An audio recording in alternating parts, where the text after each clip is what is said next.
Yeah, wow, okay. Yeah, the Lapetan people. They were like, man. Yeah, because they would have had that dog from... Woo!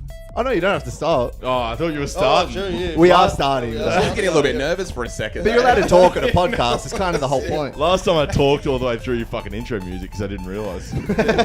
There was a pause that was going to be set up to, this isn't working. We're going to have to do this another day. I was getting scared for that. Me too, yeah. I was really getting ready for that. Last time I was Goodness talking to him, I literally distracting myself with conversation. I know. It's going to happen. Don't even think about it. Okay. Woo! Welcome to the Sausage Boys podcast, ladies and gentlemen. Welcome back to another red hot week. I'm your host, the South Coast Post child, Jackson Grant. AKA the... aka the mannequin from Newtown. Yeah, he's here. And we've got in the hot seat our co-host, Karim, the Terry Crews of Sydney, Hello, everyone. the steamroller.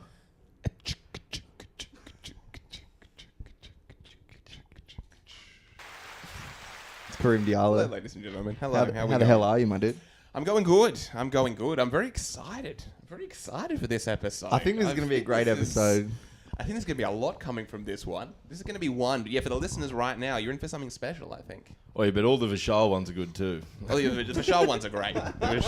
Was this an attack of Vishal? I'm just picked a name. I don't know what's going on. I know he's a fan favorite. I have to dig out the most regular, Vishal's guest. probably our most consistent listener.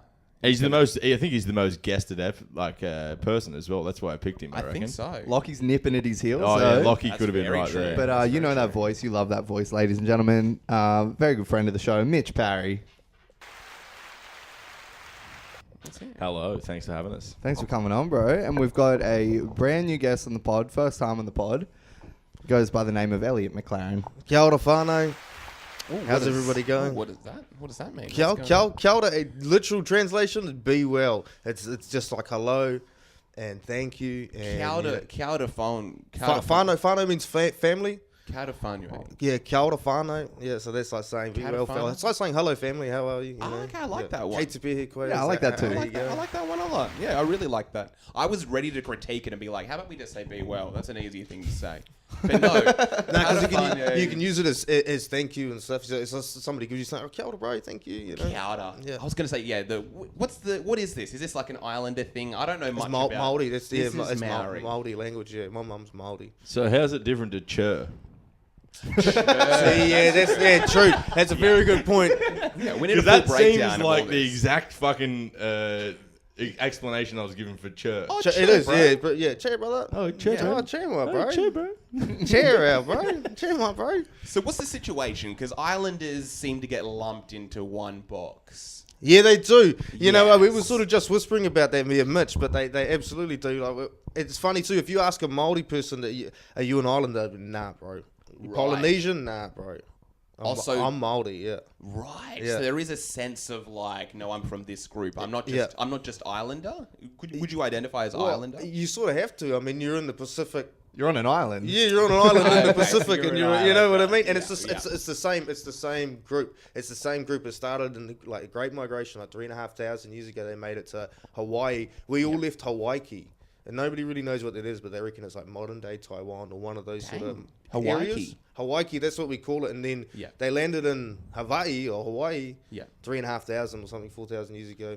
Something like that. And I think they were called the Lapetan people. That was how they're known in history anyway. They were like they reckon they were the people that brought the dingo to Australia as well. Same cunts. What about Lupita Nyong'o? And she's part of the Lapetan people. I don't know what that is. Yeah. That's one for the listeners, everyone. Yeah. But yeah, so what is like a quick breakdown of all the different islanders? Because I just would see you as an islander person. Of course, yeah, bro. It's just And- funny when yeah. you talk to international people, that's exactly how they view us. So in New Zealand, because you don't hear that, you'd never really think it. But so these Māori, they were the last people to settle, essentially. We were the last people to settle. Right. So we probably settled in New Zealand, I say we, but my ancestors would have settled in New Zealand like 800 or 1,000 years ago, 800 years ago. Yeah, it was to Genghis Khani around there. around that time. And then Really? I think the ones who settled immediately before us was the Cook Islanders, because they're called Cook Island Māoris. Yeah. That's where Rarotonga is and stuff like that. And they almost have exactly the same dialect as us. And then like earlier on, there's Tongan Samoans. I don't know in what order. That's the thing, because like, so what is the difference between like being Tongan, Maori? Is it? How do you say? Do I have to? do I have to say it like that? Can I say Maori? Which is how I grew up saying it. You can. A Maori person. It's just deeply offensive. It's one of those things that just stings a little bit. To, you know, really? Yeah. To most Māoris, it just sort of stings a little bit because we're just like, only because of the connotations it's attached to. You got to remember, like, a lot of the people we would hear that from would be like, "You bloody Maoris, you bloody Maoris." You know what I mean? Yeah. And but you guys are laughing because you're like, they're not even saying it right. That was what Mitch Parry was saying when Oi, you were look. running late. I'm calling it faux, and I'm calling them Maoris. Okay. I have no especially people who aren't from Aotearoa. If you're not from New Zealand, I'm not going to hold that sort of thing over here. Like my dad's first generation, his parents are from London. Even some of his older siblings are born in London, so he can't pronounce any Māori words. He can't roll his. So he's British. He's British, yeah, bro. Yeah. Right.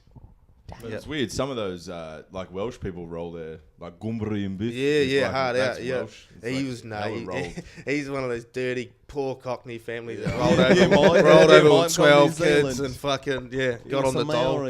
Yeah, breathing in fucking like smokestacks his whole fucking life. Yeah, 40 generations before it. Yeah.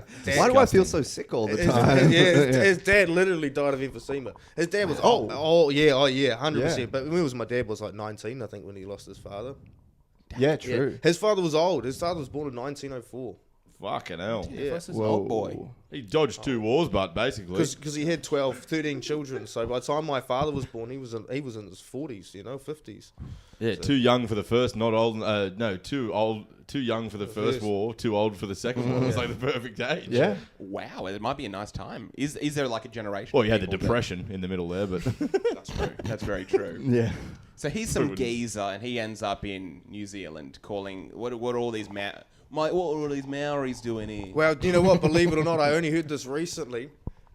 But my grandmother, my nana, when she first got to Auckland, she had a hysterical. She got so hysterical because there was Māori. They were going to live in Devonport. That's my grandfather was in the Merchant Navy, and so they were living in Devonport, where the naval base is in Auckland.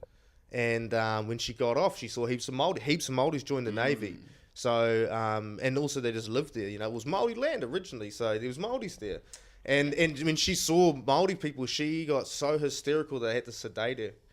She refused to live in the same area as brown people. Nah, I'm not doing it. Are you kidding? Oh yeah, flat out, bro. Yeah, and it's funny. I always wondered why she never saw any of us kids. That's what I was going to say. Wait till you meet your grandson. Yeah, she news for you. Yeah, very rarely would she. She never really reached out. We didn't have a relationship with pretty much most of my dad's family. God save the king. Yeah, pretty much. Like I know my dad, and that's it. God, that's it. And he had brothers that lived in our town of like 1,500 people, tiny. Was he doing that as like a little bit of rebellion, being like, I know that my mother hates Maoris, I'm gonna... I don't know. I think the relationship with him and my mum was weird. He was like trapped at home looking after younger children. His dad was dead. He was a teenager and he was helping his mum who didn't... His dad did what? I don't know. There we go, everyone. We're going to get a few of those in. We're going to get a few of those in. All day on the butcher shop counter, bro. I get all day. Yeah. Can you say 6 for me? Yeah. Okay. I didn't know we were going there. No, I need 6.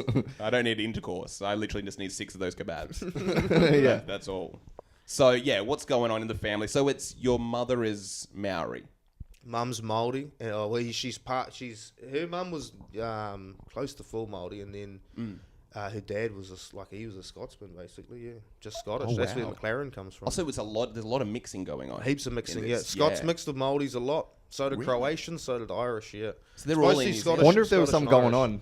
You know what I mean? I think Scottish and Irish just saw the Māoris being treated the same way they did and were like, fucking That's pretty hot. I've heard about that. I've heard that the Scots are very big on, like, anyone who's being oppressed. And they relate to that group or kind of, like, root for that group. Yeah, they're cheap cunts as well.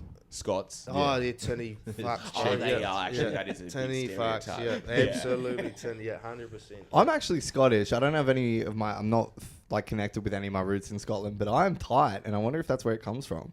Wouldn't that be good if I didn't have to blame it on a character defect and I'm just like, no, it's just... It's like being a Jew. You're good. Yeah, yeah. It's like me being like, I'm half African. I'm not going to take care of my kids. it. Sorry. I'm just not going to do it. It's like, I'm sorry. Scottish people just don't pay for parking fines and then complain when you get another fine a couple months later. That's what I do as well. Yeah. Are you Scottish? Only a little bit. I'm mostly Irish. My to be brother. honest. Oh, true. Yeah.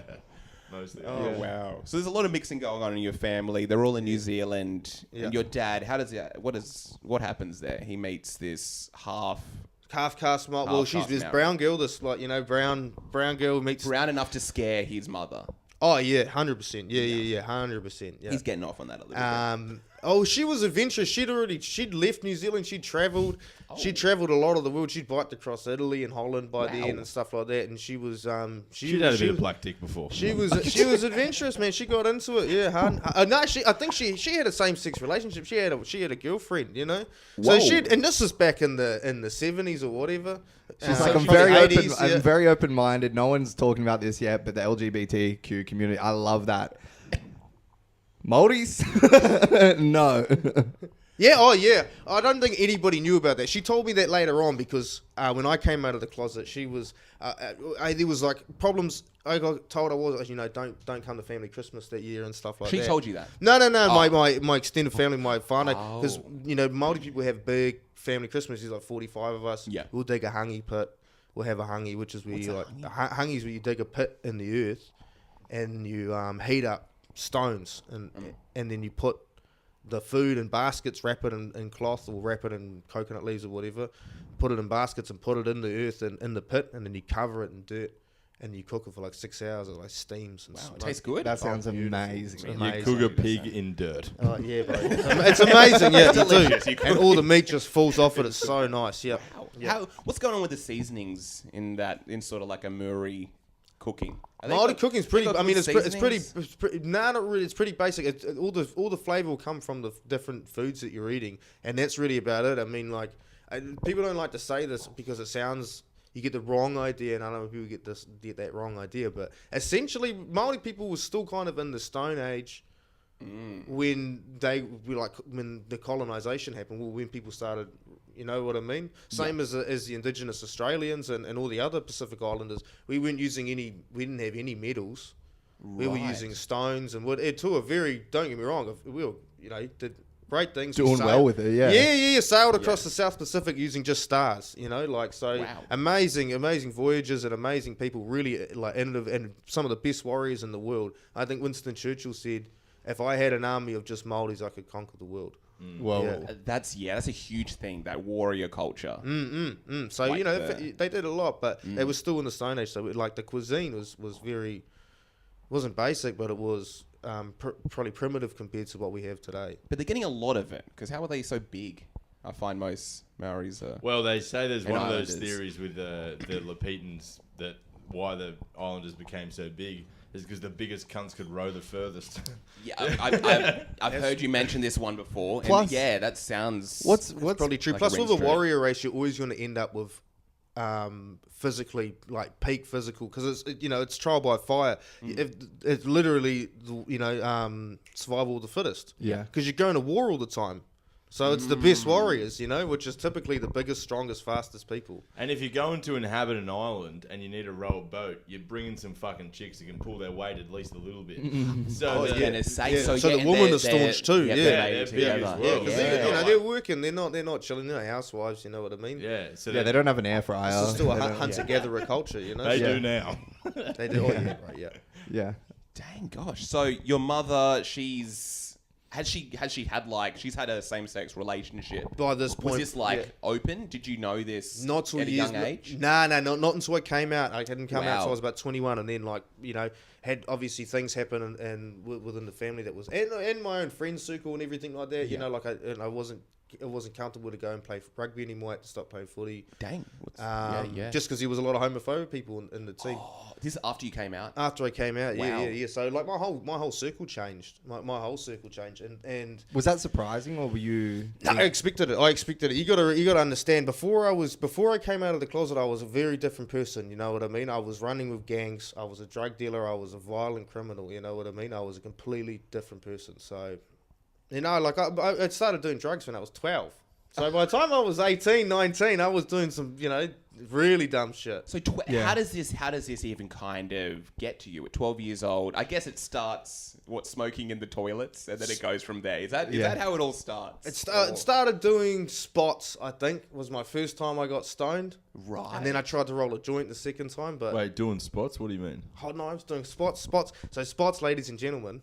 I thought you were talking about like a comedy spot. When he was 12? Yeah, what are we? What's he getting up at Crown Comedy? What's he getting up at? Spots is a really, really innovative way to smoke marijuana, and it's very popular within the Māori community. Hot knife. Hot knives, yeah. So you get 2 butter knives and you put it in the third rung. You get those old coil stoves and they've got the stovetop coils, the electric ones. Yeah. Put it in the third rung, 2 knives, and you got to cut some hose off and stick it on the handles so the whole fucking knife heats up.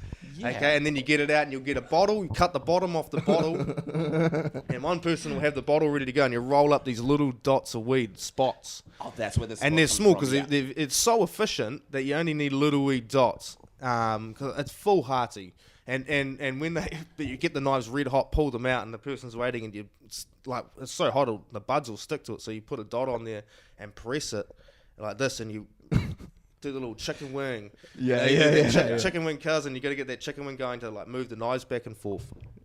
And it's smoking hot, and all the smoke just goes straight up in the air, and the person stands above it with a bottle. Wow. And if you're real staunch, you'll put the bottle on your chin, bro, and you'll cook that bitch for 30 seconds and wait for the whole dot to load up in there. And this is because it's so hot, the smoke's hot. The smoke's hot, tears all your throat open. You know what I mean? But this is my older cousins, and they find that, because of course you're a teenage boy still, even though they're my older cousins, they're still teenage boys, so they're thinking this 12-year-old's getting fucked up on these spots. Yeah. So he doesn't even. I don't even. This is family introducing this to you as well. Yeah, absolutely. In rural towns, especially in all countries, but rural towns in New Zealand, everybody's sort of related in one way, shape, or form. Yeah. And so. It's such a small community. The older teenage boys will get the younger boys fucked up. It's in rural Australia, we're all kind of related as well. Yeah. Hello. Yeah. No, I'm exactly the same. How funny was it being a kid? I think we'll relate to this. When you're a kid, it's just about finding the most economic way to get high, and you have all this criteria. It can't cost too much. It's got to be discreet. My parents can't find out. And then you have to play within that perimeter. Yeah. I remember there was a kid on my school bus who had a metal cone piece for a bong, and he put it in between his lips. Get fucked. And on the back seat of the bus and lit it. Oh, we've all been there, brother. But you have to understand, this is metal in between his teeth that he's lighting on fire. Well, we used to get Coke can, and you'd put you get your knuckle, and right in the end of the Coke can, you just put a dent in it. Yeah. And then you get a point. Poke a hole through it, and then look at us. We're just it's engineering practice in a way. This is suck through the opening of the can. Bro. As you light the top of it, and it'll just go. It's just like smoking one of those shitty pipes that people smoke when they're 18. Yeah. Except it's a can of Coke think instead. about how much effort we put into this just so we can watch fucking Family Guy and eat a bag of Smith's chips. Yeah. I know. Yeah. Fucking ungrateful cunts. You know what I mean? Bro, we had Macca's. We had Macca's right up the road from my mate's place. We didn't have that in my town. That would have been a walking problem. distance there. But I was 15 and I was getting fucked up, drinking and smoking and shit. My parents didn't know I was meant to be at my mate's place on a sleepover, and I'm sat in the gutter and I'm just surrounded by McChickens. I've got 6 McChickens around me, and my parents just pull up on the side of the road and put their windows down. They go, "What are you doing?" I was like, "Eating." They just go, "I'll see you tomorrow." And I was like, "Fuck." Oh, Mitch. Macca's fucked me, man. I would have been better off just eating 2-minute noodles at my fucking mate's place. Oh, bro, that's when you really start chefing, you know what I mean? You get those prison recipes out. You know what I mean? That's when you get those prison recipes out, and you start getting the sachet of milk powder and you put it in a Maggi chicken noodle soup, you know what I mean? And you turn that bad boy into Maggi chicken carbonara, you know what I mean? This is literally, I haven't heard of any of this stuff. This is carbonara. Carbonara, bro. Who would have even thought of this? Yeah, I know, exactly, bro. Yeah, that's it. Dang. Yeah, a high 12-year-old, that's who, yeah. We'd ask our parents for money for Subway or something like that and go in on a 20 go home starving and stoned. Yeah, oh, that was the best. Yeah, I love that. Like, Some dinner money. you're just eating dinner, not saying anything, just looking at your plate, giggling to yourself, scoffing down food. Like, how do they know? The best thing, when I was living in a share house, the best thing I ever did, because on Saturdays we'd always have parties, there'd always be pizza ordered. So I bought like spring roll wrappers, like big ones though, for like big dim sims. And then the morning after, there'd be leftover pizza, and I would get a piece of pizza, and I would roll it up inside a dim sim, and then put it in the oven.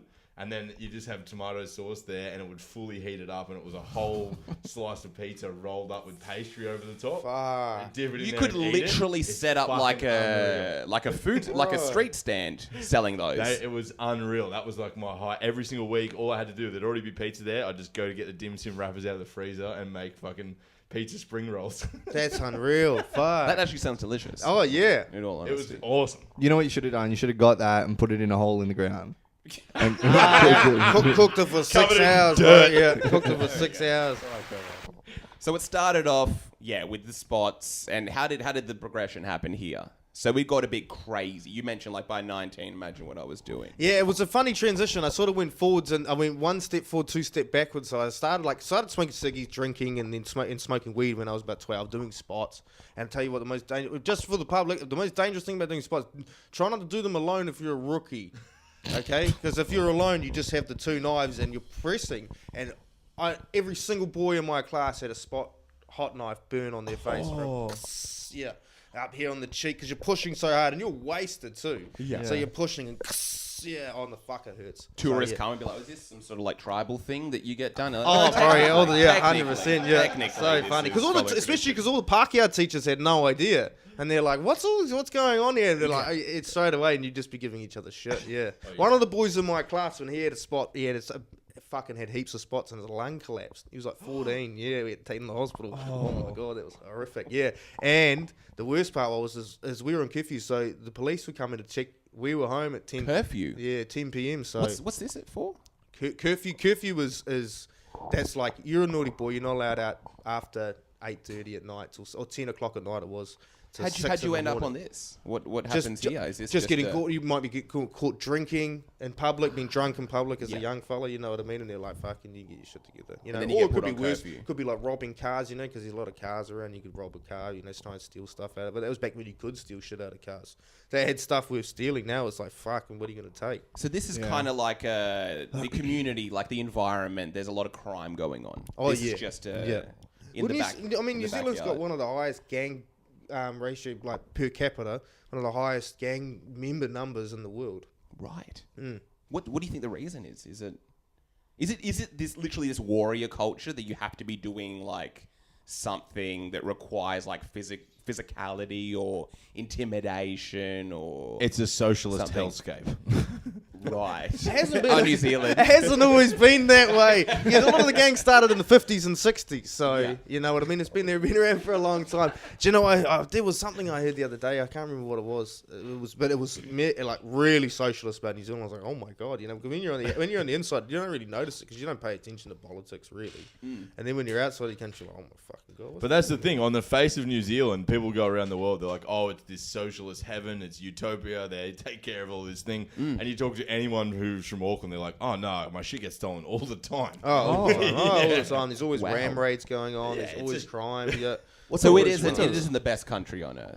No, of course not. And you know, and people need to start saying that. Kiwis got to stop lying because if we don't say it, nothing's going to change. We're supposed to be clean, green New Zealand, right? You heard that one full clean, green New Zealand. Bill Gates lives there. It's clean, green. We stopped radio. Like we wouldn't let nuclear subs into our waters and stuff like that, and fucked off America. You know, the Rainbow Warrior got bombed by the French because we stopped nuclear bombing in the Pacific. So we were always that. 40% of our rivers are unsafe to swim in. So, you know what I mean? Until we start saying that sort of shit. Because there's a gang nearby. Yeah. That's fucking good. Yeah, it's so funny you say that because there's always gangsters swimming at the local river too. Really? Oh, yeah, always. The water's absolutely beautiful, but go in if you want to. Yeah. I'm smoking crack pipes. I'm not worried about some dirty fucking water. Yeah, did New Zealand have crocodiles like Australia? Nah, bro. Some parents like, what's that mark on your face? Were you doing spots? And it's like, no, I was just swimming in one of those rivers.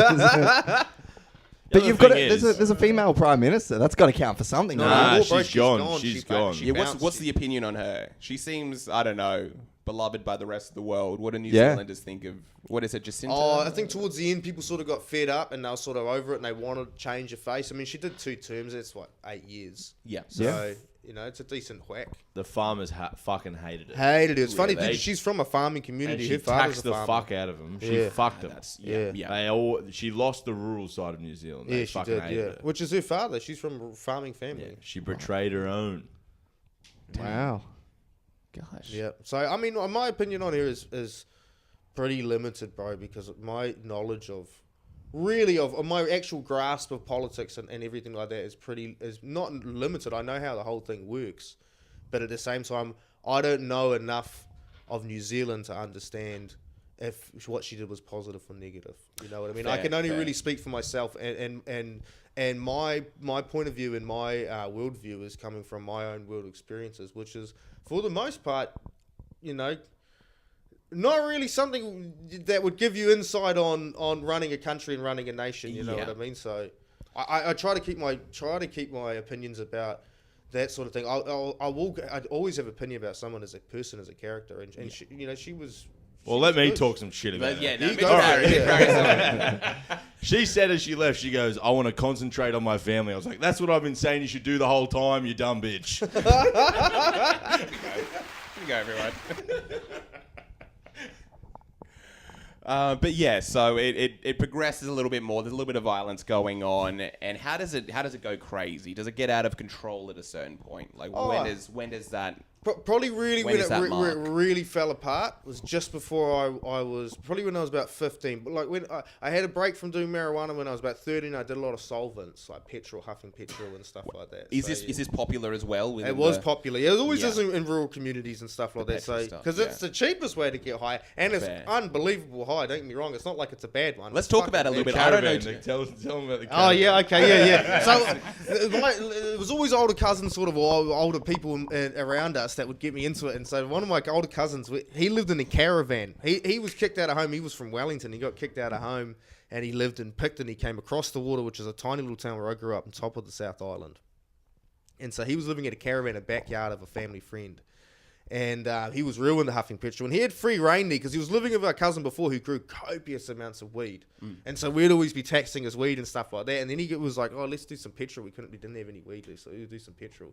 Gets me into it. And we got fucked up, bro. Like beyond fucked up. It was like half a canister and we're going hundies on this jerry can sitting in this tiny fucking caravan where he lived. So it's boxing out with fumes. My cousin's absolutely munted and he stands up. And from his point of view, he said that he thought that he was holding a rubber duck like you have in a bath.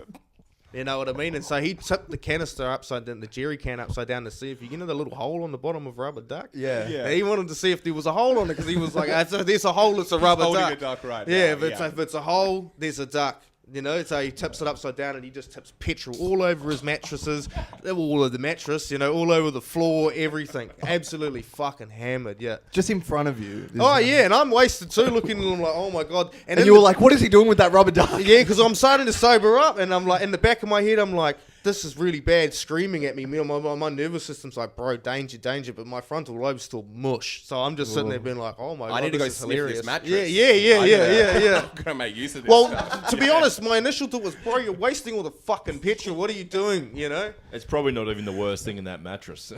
Oh, God, no. Yeah. Fuck, no. Yeah. So Petrol, yeah. And then I sort of got over the solvent buzz because that was like, that fucks you up, bro. It actually fries you really quick. And I got back into smoking weed and drinking. I was always drinking the whole time I was drinking. Always smoked the whole time. And then, like by the time you're 14, you're going to parties and stuff all the time, And then when you start partying, that's when other drugs get involved. And that's where initially it started off. I think the first one I had was acid when I was probably about 14. Yeah. Yeah, I shelved it too. Yeah. My first ever acid tab. So that sort of speaks volumes on the character I was. So there was a little bit of like. I was 14 years. I was just a loose cannon. And you were the bro. only person doing that. But like, maybe he is good. Have you I don't guys know what's ever going on shoved here. drugs up your bum? No. Would I? Have you? Have No, you? I haven't. Would No, you? some of my friends got very into it, and I was just like, It's worked every time we've put it in our mouth. Yeah. You know what I mean? We haven't run into a problem yet. Yeah, I've only done it once. This at one time, and I think it was just because I was a fucking loose cannon. And the funniest thing is I'd heard it makes you, it's way stronger. So I put half on my tongue and I stuck half up my ass. I'm always a 14-year-old kid thinking this, and That's wild, bro. Wild. 14-year-old be like, I'm going to do this because you were burning the candle at both ends. Both ends, yeah, bro, literally. And the funny, first time you did First time I did acid, yeah. First so time, yeah. when we started taking pingers at the start, one pinger was plenty. Yeah. Eventually, it gets weird. So we would start train wrecking. We'd swallow 2 and shove one up your butt, and they'd meet in the middle and smash together. Wait, what's this? That was train wreck. You'd shove a pinger up your butt, pingers. and you'd swallow 2, and it was called a train wreck because they'd meet in the middle and they'd smash, and then you'd be fucked for the rest of the night. Yeah. Just have 1 or 2 more and you'd be all right. But to start, that was after we'd been doing pingers for ages. That wasn't. Oh, I've had acid for the first time. Let me shove it up This my wasn't a arsehole. first time. The stupid logic with that too was I was like, I heard this fucks you up more. Like I'd tried it already, you know what I mean? So I knew what getting fucked up was. You know what I mean? So I actually had no idea on what getting fucked up was like, in the first place. let's try this out. Apparently this is a way better way to do it. Like I'd had experience and I'd already, you know what I mean? Like I had no idea what it was like in the first place. So it wouldn't have made a difference how I took it. But I was just that sort of kid, you know? And then you got into pingers heaps really when I was 14, 15. It was so easy. They were $10 each. We sold them for 30. And how it started was illegal highs were massive in New Zealand. This fucking steampunk chemist in Oamaru, this shithole little town, and halfway further down the South Island, like fucking past Christchurch, freezing little shithole of a town. Sorry, actually, I know a fella from there. My bad. Sorry, Josh. But he shout out Josh. Yeah, shout out Josh, everyone. Yeah, Yeah, come on. Fuck that town, though. Oh, it's a shithole. I mean, he doesn't live there. You know what I mean? He clearly doesn't love it. Yeah, so what are you even complaining about, Josh? Yeah. Come on, Josh, you understand. He's on TV, you know, fuck. Oh, is he? Yeah. Let's call out Josh a little bit more. Good. Yeah, you could probably help us out a little bit. Nah, Josh, come on, thank you, bro. Josh. So yeah, the illegal highs became massive, bro, and it was BZP. Heaps of BZP and heaps of other sort of chemical synthetics that they were selling, and they were uppers, you know, pingers for the nightclubs. And when they all became illegal, a friend, really close friend's older brother, he had a shop. So he had to close the shop down, and he had all this fucking stock left over. Yeah. So what he did was he goes, oh no, I'll get the BZP and I'll press it with meth, and I'll turn it into a pill. So wait, PCP is... No, BZP. BZP. Okay, Benzodiazepine, yeah. Right. Yeah. Oh, benzos. Yeah, so he's pressing benzos with meth. Yeah. And they were the most addictive little pills. They were called yellow Batmans, and they were real chunky. And they used to melt in your pocket because of all the crystal meth. And so they just turned into like a mushy chewing gum. And we had like a jar full of them. And Always sit on your pingers for a day, people. Makes it easier to put in your butt. We had a jar full of them. We'd sell them for 30, but we'd just start eating them. And by the time we were 15, I was eating like 10 in a night. Because I guess you were cashed up as well if you were selling them, and then really, because I always ate all my money. You know what I mean? I never cared about cash. Never really gave a fuck about the money. I did it for the passion of drugs. Getting fucked up. Okay, so you loved it. Yeah, I loved it. I yeah. loved it. Yeah, I loved it. Yeah, it was my whole. For a while, it became my whole personality when I was real young. When I was 15, 16, you know what I mean? You don't really need a lot in life. You know, one kid plays rugby real good. The other kid does heaps of pingers, you know, and that was really me. So, but I loved it. I was really passionate about it, you know, like I was actually into it. I loved the escape.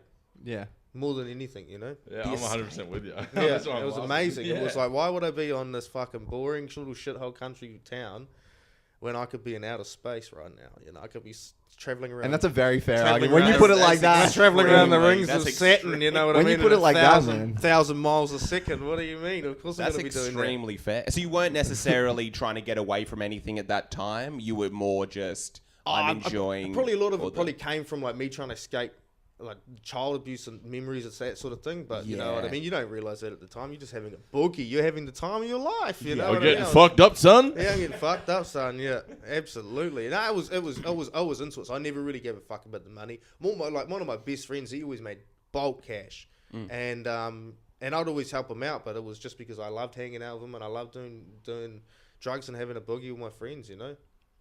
Right. So I was into it. You know? It progresses there further again. So this isn't necessarily a problem yet. This is more of like you just passionate about this thing. Well, it started becoming a problem because of my behaviour. I was out all the time. I'm a 15-year-old. I'm never at home. Yeah. And my dad he didn't live in town. He was working in Christchurch. We had like no money. We nearly lost the house. This is just with you just living with your mum. How Just many? with my mum How many and kids? My mum. Yes, I got a twin brother and I got 2 older sisters. Wow. And I think one of them had already left for university. The other one was about to leave. I just turned 16, and he was my twin brother as well. And he was he wanted to be in the army, so he was pretty good at that. He used to be same as me, but he smartened up by the time he was 15, 16. Oh, so he was like a bad boy that turned into a good boy, and then you're still going back. Yeah, absolutely, yeah. He smartened up. He got the hard word from my mum. She's a strict lady. Yeah, right. And he got the hard word from mum, and he straightened out, and he figured out what he wanted to do. And for me, I had no other intention except just to lie my way through it. So I just tried my best to do that, but you're a dumb kid on drugs, so you're going to fuck it up every single time. So I fucked up. I mean, I went for a little bit, and then when my mum found out that I was doing drugs, that was it. I was 16. She packed the bag and threw it over the fence. And said, fuck off, bro. And I slept in the bushes of the fire station that night. Goodness. Yeah, it was like -3. Your brother, did you try to contact him or anything like that? Or he was at home. He was like, bad luck, bro. He got caught. You knew the fucking rules, and that was it. You lived by the sword, you died by the sword. That was how all of my siblings felt. Oh, so they were all like... live by the sword, die by the sword. That's it. You know what I mean? You want to be a big boy, then fucking suck it up, buttercup. It's time to handle it like a champion, you know? Yeah. You want to do drugs, sleep outside. You want to be a man, you want to act like an adult, then you're going to go live like an adult. Go and live on your own 2 fucking feet. And that's what my mum said. And she never swore, bro. She never swears. That was the first time she was swore to me when I was 16. She told me to fuck off. Threw my clothes over in a bag over the fence. I slept in the bushes of the fire station and picked them. They're real tight-knit little shrubs. So when you nestle in there, you get a little bit of insulation. It was still, I think, -3. I was so cold, I had like a little bit of bum fluff facial hair. And the bark froze to my face. And when I got up, there was bark because of the frost. At first, were you kind of like, whoa, my beard? Nah, because I had a hairy chest when I was 14. Maybe I am like a... Maybe I am grown. What's going on here? I had a hairy chest by the time I was 14, bro. Yeah. I had a hairy back when I was 16. You know? That is not the Maori in you, brother. No, it's not the Māori in me, bro. That's that inbred Scottish. Yeah, that is the Scottish. That's for keeping warm in the fucking Highlands of Scotland. Yeah. I started getting liver hairs, bro. Like just hairs, like where my liver is.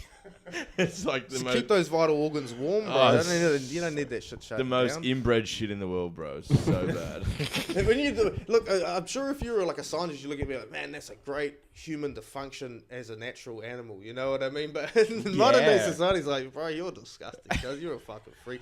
Bro, go to the fucking clinic, bro, and get some laser and shit. What are you up to, dog? You stink.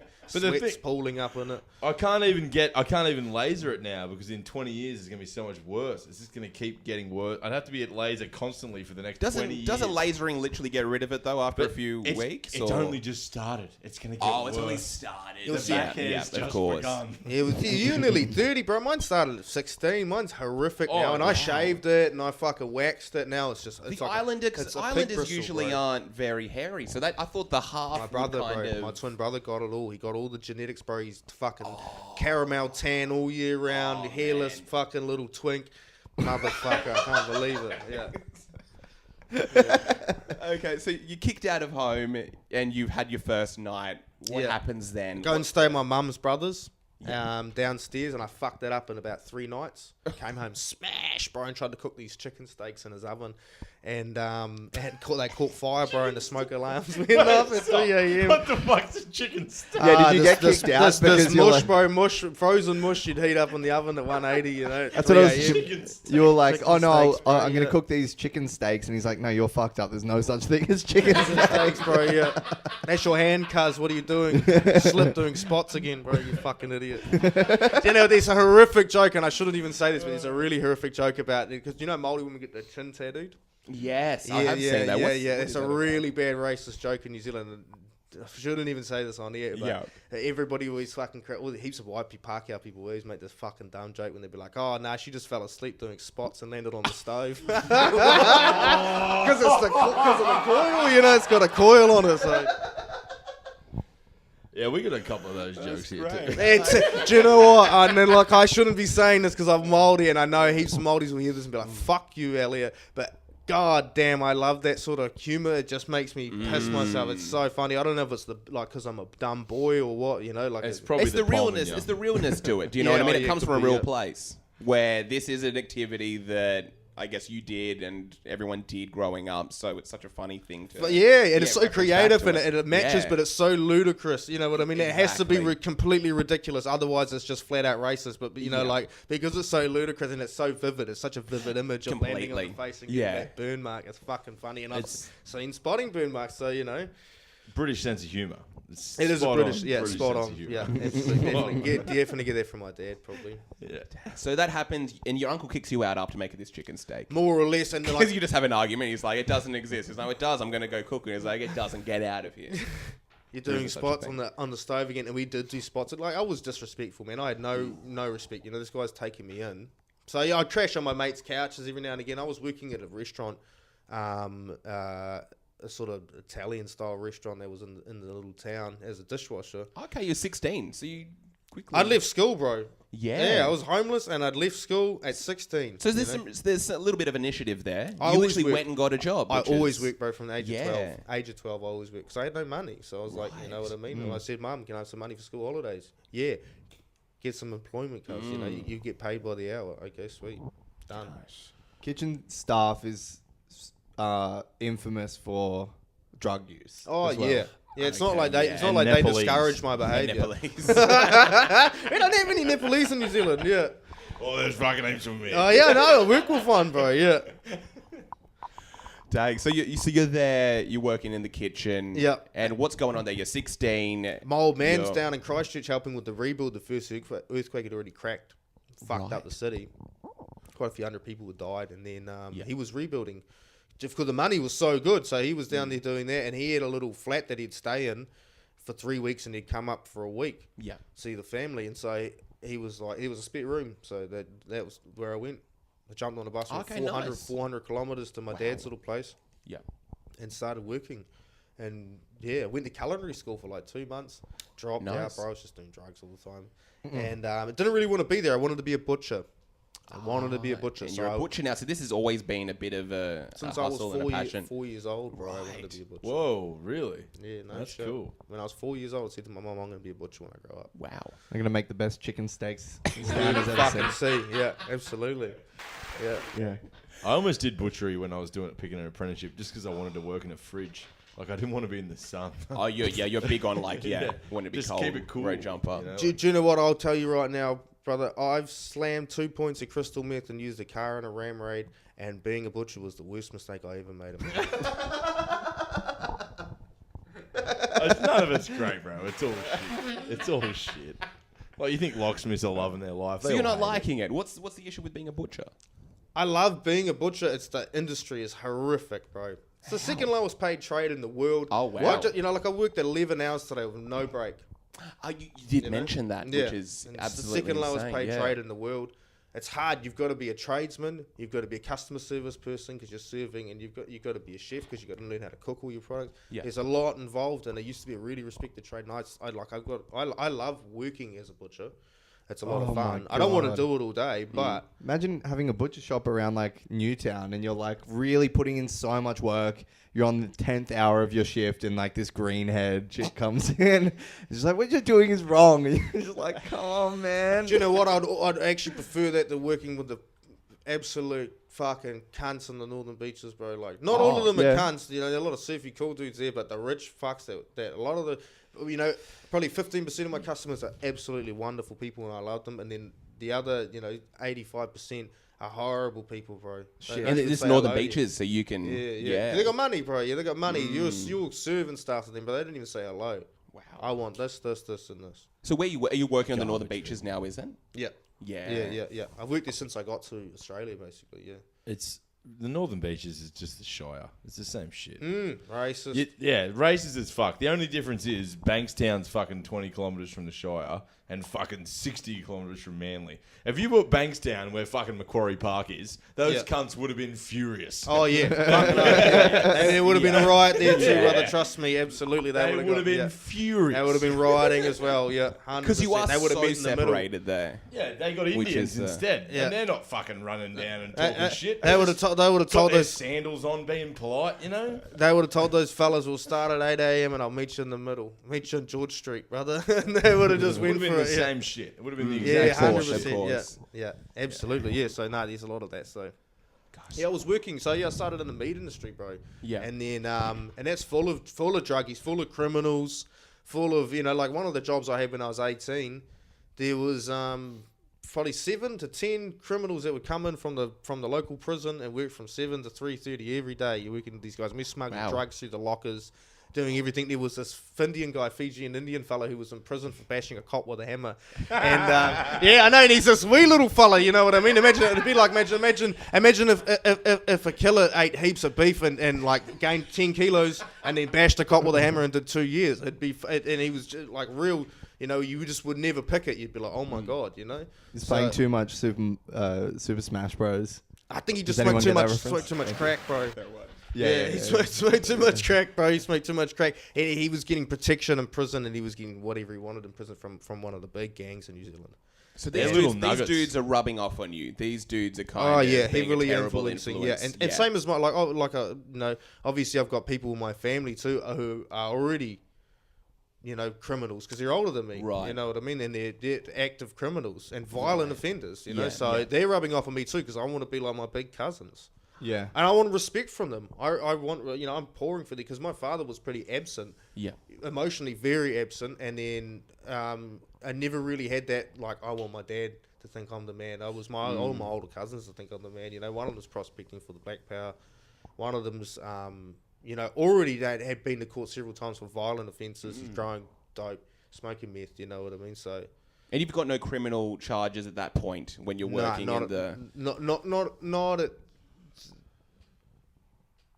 How about now? Yeah, and I almost want to go into when does it start getting a bit at it? When did the criminal charges start happening? You know what? The first time I actually had something was when I was naughty as a teenager when I was 14. Yeah. And I was doing dumb shit. I got brought home from the police for having alcohol and being drunk in public. There's another time we were running across roofs. And like I'd already burgled houses by this point and stuff like that. Okay, so you're engaging in criminal activity. Nice. Yeah. So I'd already burgled a few houses. And because Picton is a touristy place, there's the Marlborough Sounds. It's beautiful. And a lot of people rich people will build there. Batches build their little. You guys don't have batch in this country, do you? What's batch? Like a batch is like a weekender. You know what I mean? A holiday house. Oh, okay, but a small, like not a fancy one, just a small holiday house. We have that. It's not called that, but plenty of fucking rich cunts have got that. Yeah. So only rich cunts. And so we would row a little boat out. Me and 2 other people, three kids would row a boat out to these batches that were full of fucking hard liquor, bro. Top shelf liquor. Yeah, they're all rich people's places. Yeah. Liquor, you might find a fucking TV, chainsaws, you get heaps of tools and equipment, you know what I mean? So we're doing that. I mean, I think the first time I actually burgled a place was my fucking friend's house when I was maybe 8 or 9 years old with a few of my cousins. Yeah, a bunch of us. You started young. Young, bro. Maybe I was 10. I could have been 10 years old. Yeah. Could have been 10 years old. And we knew he wasn't home, and we knew he had fucking heaps of toys. So we just went in there. I mean, and I was, and that's the funniest. That's the funniest thing, bro. Yeah. So you're getting like a John Cena doll. We're children, you know what I mean? We're not cat burglars. We're kids. So I'm stealing water pistols, dog. You know. You're probably walking in there with a water pistol. Yeah, bro. Yeah, it is. Absolutely. It's like fucking. Do you ever think back to those break-ins you did and be like, there was probably a fucking 20 grand worth of fucking jewelry in there that we walked straight past? 100% of the time. Absolutely. I mean, I think back on some of the jobs I've done, and especially ones I've done just out of actual genuine love for people to help them out, where I'm like, man, that's a lot of goddamn money. You know what I mean? 15 ounces of cocaine. You know what I mean? And I've got them in my glove box, and I could just keep driving, bro. I don't have to go to the drop-off spot, cause you know what I mean. Yeah, and that's $50,000 worth of drugs right there. You know what I mean? Or you're manufacturing methamphetamine, and you're turning over 9,000 a day. Yeah, you know. 15,000 a day. It depends how many ounces you want to cook. So when does this start happening? So you much go from much the later, much later. Butchery, It's a real fucked up sort of way it goes. I go into the butchery, I get rougher and rougher and start hanging out with gangsters. I'm really looking into joining the neighborhood Crips, which is a prison gang. So what is the gang set up as well in New Zealand at that point? Are there Crips and Bloods? Yeah, there's Crips and Bloods, but there's street gangs. The main gangs are patchies. We call them patchies, and they're either motorcycle gangs or they've got a patch. They're big boys. And so that's the main two are the Black Power and the Mongrel Mob. Right. And the Mongrel Mob is the biggest and probably the most violent. And then the Black Power is the second biggest, also very violent, but notoriously... it started as a civil rights group for Māori people to protect them against police harassment and things like that. So, and then it developed into a criminal organisation. But there's still a lot of ties to the Māori culture in it, and the Mongrel Mob were always just violent people, horrifically violent people, and that's how they got their name. They got named by a judge. This is the first 7 or so of them that went in front of a judge. He said, "You're all a mob of mongrels." Do you reckon they looked at each other when they heard that and they kind of like nodded? Like they did. That's kind of cool. He says it in the documentary. He goes, we just looked at each other and was like, "That's us. Yeah, that's us. Okay, we're a mob of mongrels. We're the fucking Māori mongrel mob." And they say, "See, fucking hail my dog," and they've got their patches, a British bulldog of a Nazi helmet on. And that's the thing, see fucking... God. So I'm living on the northern beaches now, and everyone's like, hang loose, brother. I'm just like, see fucking hell, my dog. Give us your heartiest bark, hell, my dog. Yeah. So do you reckon they looked up at the judge and went to him, "Oi, cuzzy, how do you spell it, bro?" 100%, yeah. It was white fellas too. It was white fellas that started. This is a white. There's a few white boys started the Mongrel Mob. There was brown people in there too, straight up together. But the main offender was this white fella. He was the original dude. And is he the one that brought the Nazi memorabilia? Yeah, because it was a big fuck you to the crown. You got to remember, New Zealand was really ruled by the crown hard out at that stage. Back in the 60s, just think 63, before 63, we still had pound sterling. So, you know what I mean? So in the 50s when this started, it was a big fuck you to the crown. Yeah. So then that's why they did it. And then, there's lots of other clubs now too, and a lot of clubs in New Zealand are a lot more, I would say, powerful than the Mongrel Mob and the Black Power, but they have the most territory and they have the most influence, especially inside the prisons. Yeah. Because they got numbers and you're going to go to prisons eventually if you carry on in that game. And when you get there, you know what I mean? You want to have a team. You don't want to be fucking outnumbered. So, but I would dare say that the most powerful gang in New Zealand would be the Headhunters. Headhunters.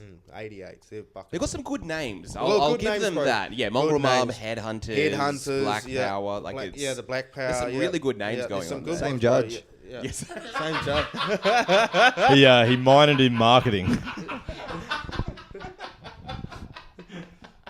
He gets like King a commission. Cobras. King Cobra. They're a Pacific Island gang, Polynesian. Iinga, King Cobra. Gosh.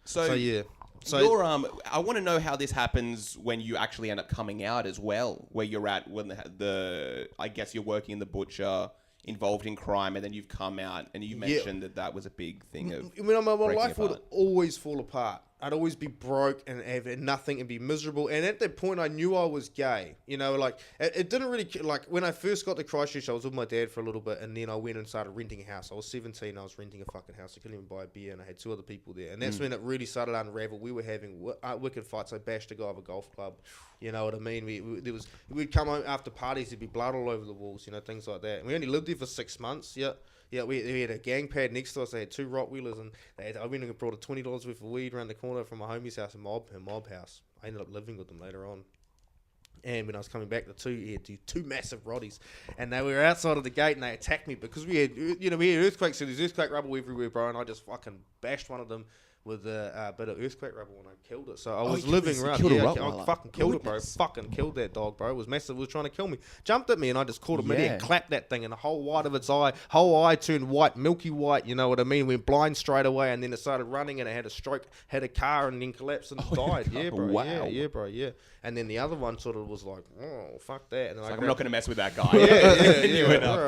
So the other one was smaller, so I was like, oh, fuck that, and then bounced, and then I just went home. God. So I was already living rough, and then I started hanging out with my cousin a lot more, and they were all crippin', you know what I mean? And I loved crippin', you know what I mean? And I still love crippin'. I still have blue bandanas because I love that culture of it. I love the dance, I love the style, I love I love the swagger, you know what I mean? It's cool, you know. And I always listen to that's my, 90s hip hop and that sort of thing. So it had a big influence on my life, with the Crips initially, but they're a street gang. So that's when I'm 18, 19, start getting into it big time. But at this point, I know I'm gay. And I think by the time I was 18 or 19... Had you had any encounters with other guys? And did friends know as well at this time? No, I had some encounters with other guys when I was younger, and then... I mean, I had a really bad one when I was 17, and I sort of got put off it when I first moved to Christchurch. Where I linked up with a guy and he spiked my drink and I got gang raped by 5 guys. Yeah, I was still conscious.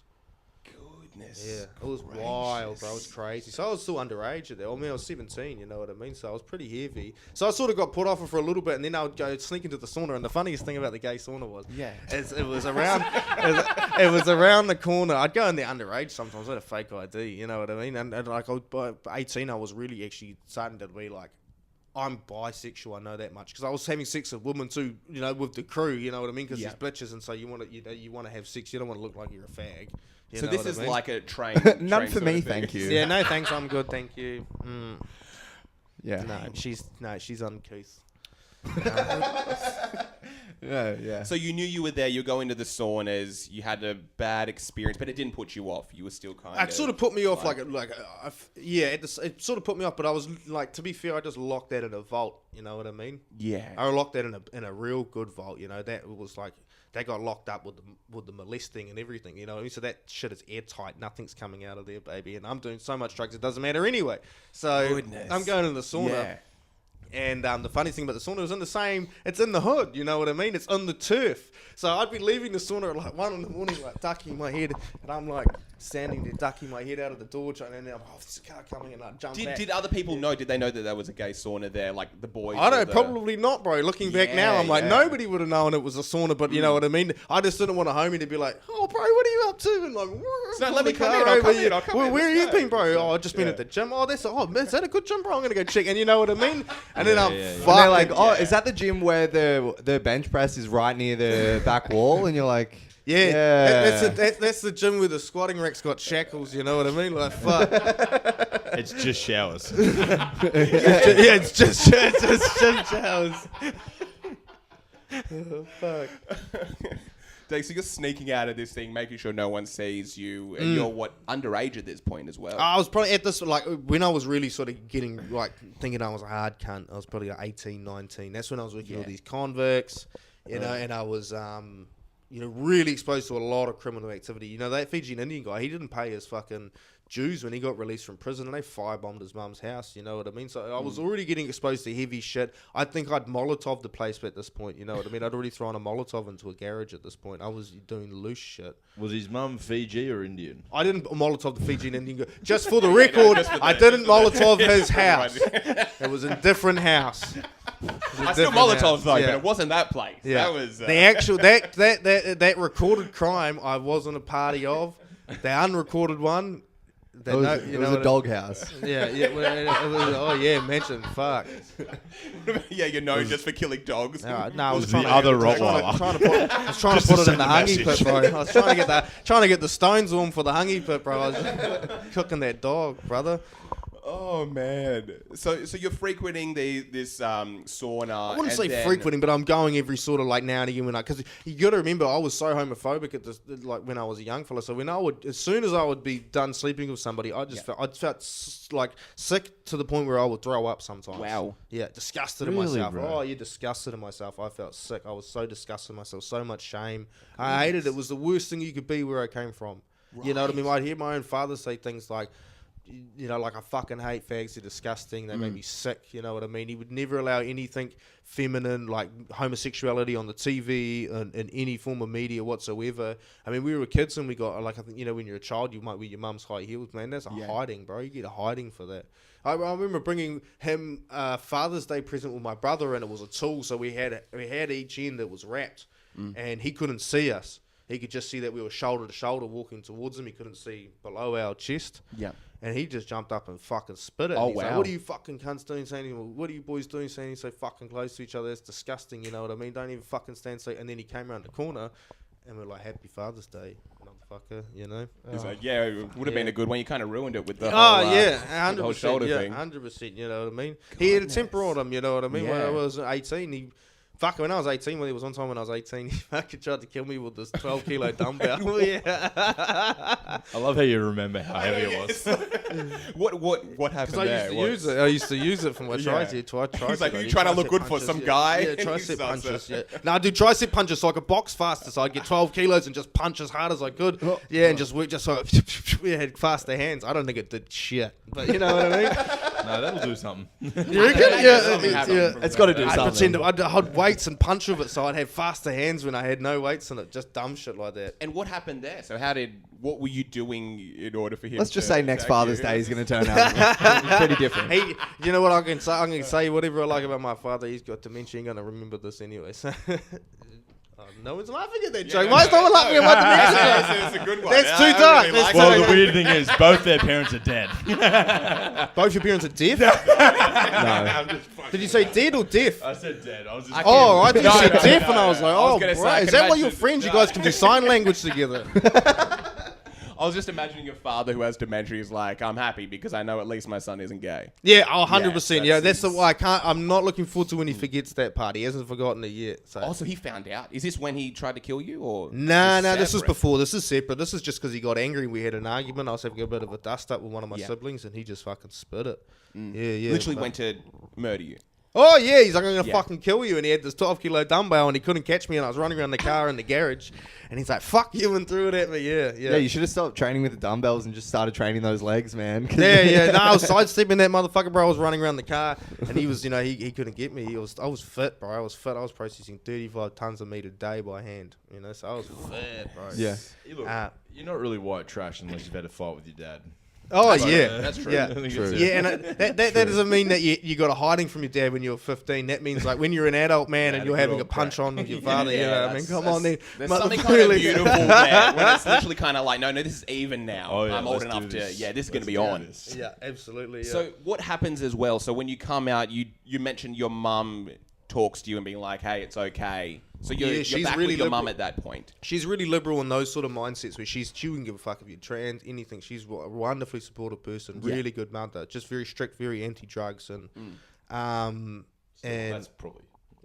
No, but like anti-drugs is when she made so anti she made his 16-year-old child homeless because he smoked some marijuana. Yeah, I guess what that's I mean? obviously too. So a little bit too hard. She realizes that now too. Yeah. And but yeah, so she was cool with it. So when I came out, at this point I'd sort of like hit rock bottom, like probably the worst time. I was 20. I'd hit rock bottom for the worst ever. I didn't want to hang out with these gangsters anymore. I could see where it was going. It was not fun. It was not fun. Like all we would do was drink and fight. We'd drink, do drugs, and we'd fight.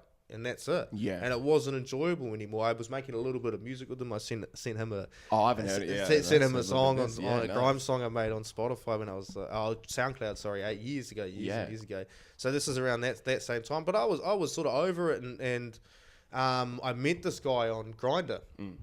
Hooked up with him. I'd just been run over by a car in a car park. And is that what happened after you hooked up with him? You felt so much shame that you went out on the highway.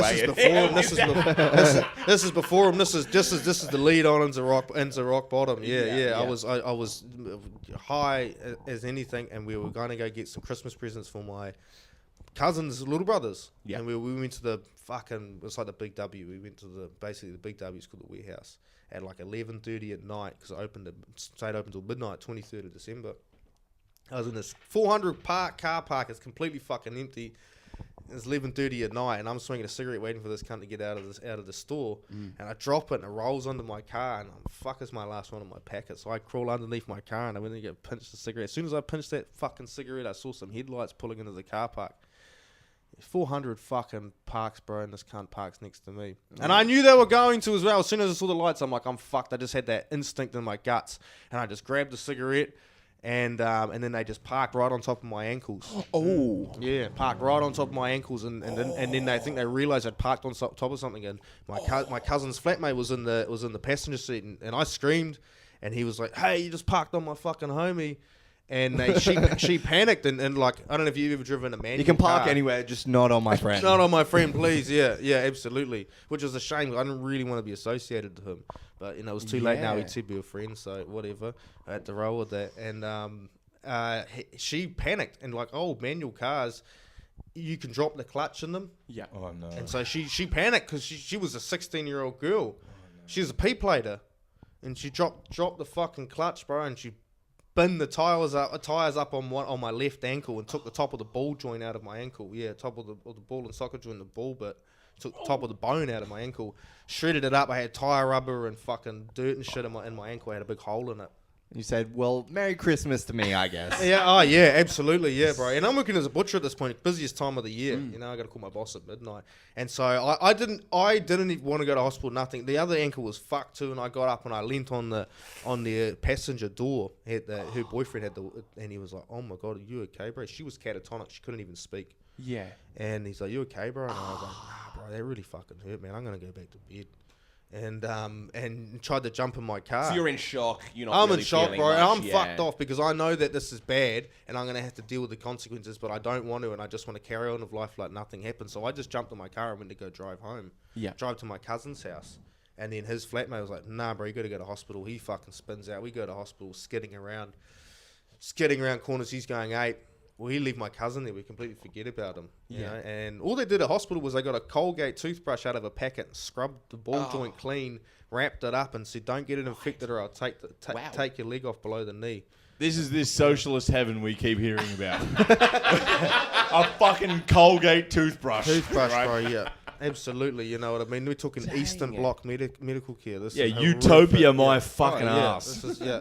Goodness. Eastern Bloc medical care, bro. This is USSR to a T. This is horrific medical care. So this is your rock bottom right here. Yeah, I've got no job. I've pretty much got. I can't work, so I've got no money. I'm waiting for my work compo to come. Well, my off work compo. That's the only good thing about socialism is you could be an absolute bum and someone will pay for you. Oh, that's nice. You know what I mean? And that's why I don't have an issue with socialism, because I was a bum up until this point. You know what I mean? So people have been paying for me heaps, so I'm into it. You know what I mean? The only thing that I could reason with was when I started doing stand up. I said it was an arts grant from the government, but it was still just unemployment benefit. You know what I mean? But so I dig that sort of stuff. That's my Māori side. Being like, yeah, give me that fucking crown money, bitch. I'm gonna take all that government shit from you. I want my land back, cunt. You know what I mean? So I've always got that in the back of my head. But no, it's absolutely horrific. Horrific healthcare. I just like it, yeah. It's horrific. No, it's you got free healthcare. Okay, yeah. But it's actually not free because we pay for it with taxes, but it's so and I got numerous stories. I've been to hospital every year for the last 14 consecutive years. Yeah, I've got my money's worth out of the medical system in Australia for every single year in the last 14 consecutive years I've had to go to hospital.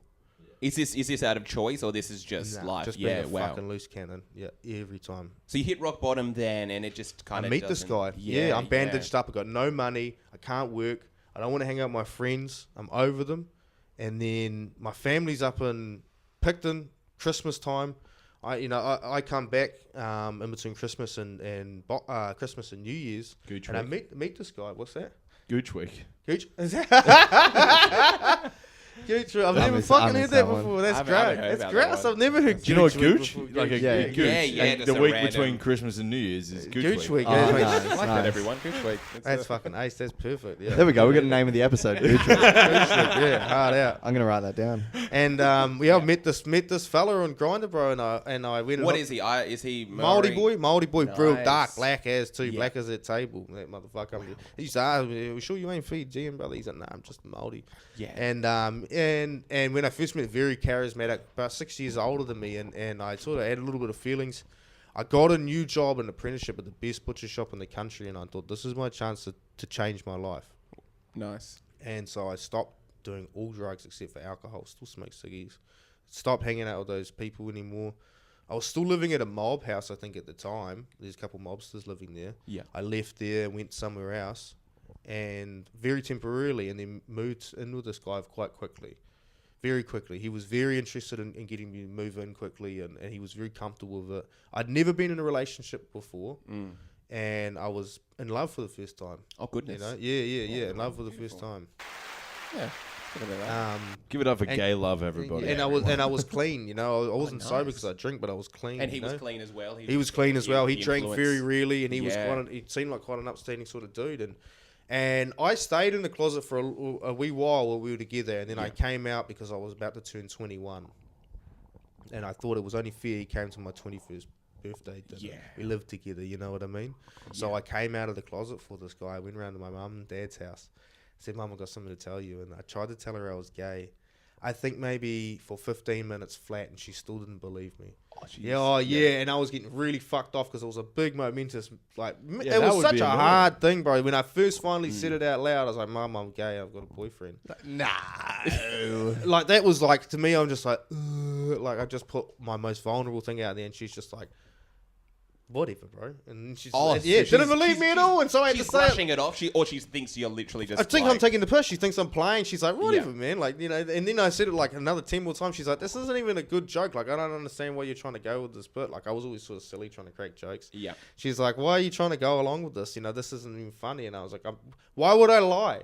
You know what I mean? And like, you're literally what have I got following to around go- the house being like, yeah, Oh, no, no, I'm serious. I made her sit in one room because I didn't want my dad to hear. Oh, so he's in the house. He's in the fucking house, yeah. You got to watch your voice with that. Yeah, oh, well, that's, he's pretty deaf, and he didn't have his hearing aids in, so so I was like, you know, sort of having a quiet conversation. He just had his hearing HIV in. Nice. Very nice. Yeah.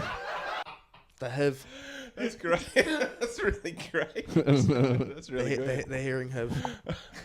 Okay, yeah. So you're. She eventually realized I'm telling the truth, and she was sweet as of it. I said, you got to tell Dad. And then I went home, and I said, I'm bringing them to dinner. I think it was the next day, tomorrow night. So yeah, my older sister was there, and all my dad did, bro, is he sat there and he just fucking stared, and he's got these pale, cold blue eyes. This is you his know what I worst mean? nightmare as well because he's. It was the biggest shock to his system ever, and he, yeah. you know, I'd only really given him, you know, maybe 24 hours to process it. And when Mum told him that night, he just said, all he said to her was, "I got to take the dog for a walk." He came out at 4 a.m. Yeah, just walked around the fucking streets trying to figure everything out. And then the funniest thing was the sweetest thing was one of the things he said to my mum when he got home was, he goes, "Oh, I fucking feel horrible." My mum's like, "Why?" You know, 'cause it's not that bad. And he's just like, "No, I feel horrible about all that shit I said in front of the boy when he was a kid." Yeah. Goodness. Trying to bond with my son through homophobia, which is a really common thing in New Zealand. Oh, so he wasn't even. Well, I guess I Look must at have that grew up fucking in New puffer. Zealand. Look at that then. little puffer. Look at that little homo. You know what I mean? He's a you know of what course. I mean? Fucking those queer cunts. You know, ain't fucking pillow biters, shirt lifters. You know what I mean? Those sort of how you know you think it's you know he trying to bond through homophobia, and then he sort of was like, oh well, fuck. So, but he was still processing everything. So it was a really awkward dinner, and so after that, I was pretty straight laced for the next 3.5 years when I was with this guy. We ended up getting engaged. We went on a couple of overseas holidays. I was working 2 jobs, bro. I was working like 75 hours a week trying to save for a house.